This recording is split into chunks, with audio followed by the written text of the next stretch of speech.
Welcome to the Adkup Show. In today's video, we will discuss if Chinese Yuan can truly replace the US dollar as a global reserve currency. Well, the answer for this question is it is not impossible as long as China fulfills all the requirements. So now the question arises, what are these requirements? Well, on a grand scale, China will have to fulfill 4 different requirements. The first is to create demand for Chinese yuan in international arena. Now, how is that going to happen?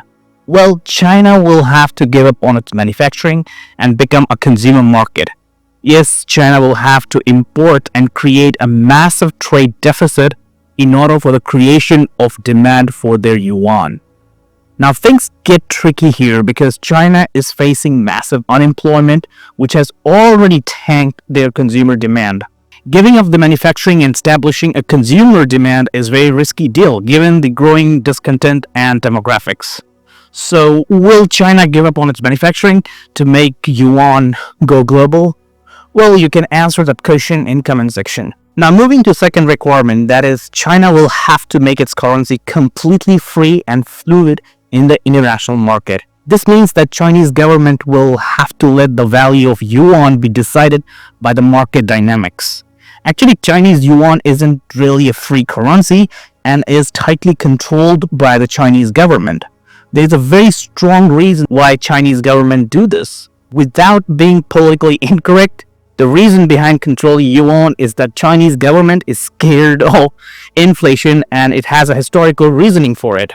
When Deng Xiaoping opened up the Chinese economy, it brought socio-political and economic churn in society.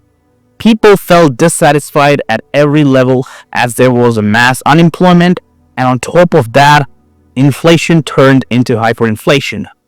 Basically, throughout 1980s, under Deng Xiaoping, China faced hyperinflation, which ultimately led to Tiananmen Square protests, and we all know how that protest ended.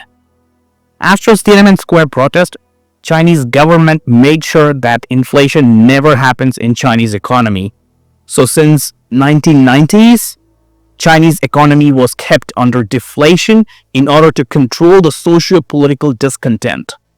This deflation was kept by manipulating the Chinese yuan. Chinese population doesn't have much experience of living in inflation or even a little bit of inflation.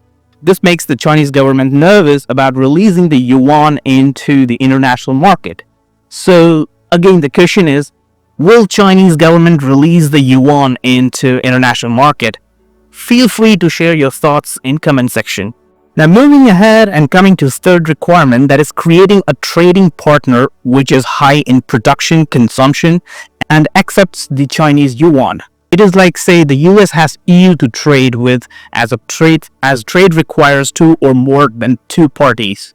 So the question is, which will be the trading partner of China, which will have high production, consumption, and will accept yuan as a common currency? It can definitely not be the US and EU.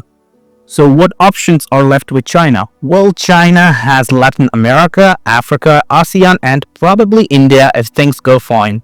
But to achieve this, China will have to solve all its diplomatic baggages and conduct a balanced trade, which can only happen if there is a shift in supply chain and increase in production and consumption levels in those countries. So, can China achieve this? Well, let me know your thoughts in comment section. Finally, the last requirement is the most important thing, that is security. China will need to build alliances like the US, which of course didn't happen overnight. China will require to build military bases throughout the world, or at least in the region where its trade passes by, in order to protect and defend the trading routes. By the way, do you know which country benefited the most from the US Navy and Air Force? Yes, it's China, because it's the US which provides security to globalization, and it's China which uses that globalization to its full extent. So here's the question arises, can China build and match the military might and influence like the US? Please go ahead and share your thoughts in the comment section again. So these are the 4 basic requirements which China must fulfill in order to globalize the yuan. If China can achieve even 25% of these requirements by, let's say, 2050, then it will be the biggest achievement of China in the last 500 years at least. So, will China be able to achieve this? Well, only time will tell. And by the way, if you found this video good, then don't forget to like, share, and subscribe for more such interesting videos about economics and geopolitics. Until then, stay happy and stay curious.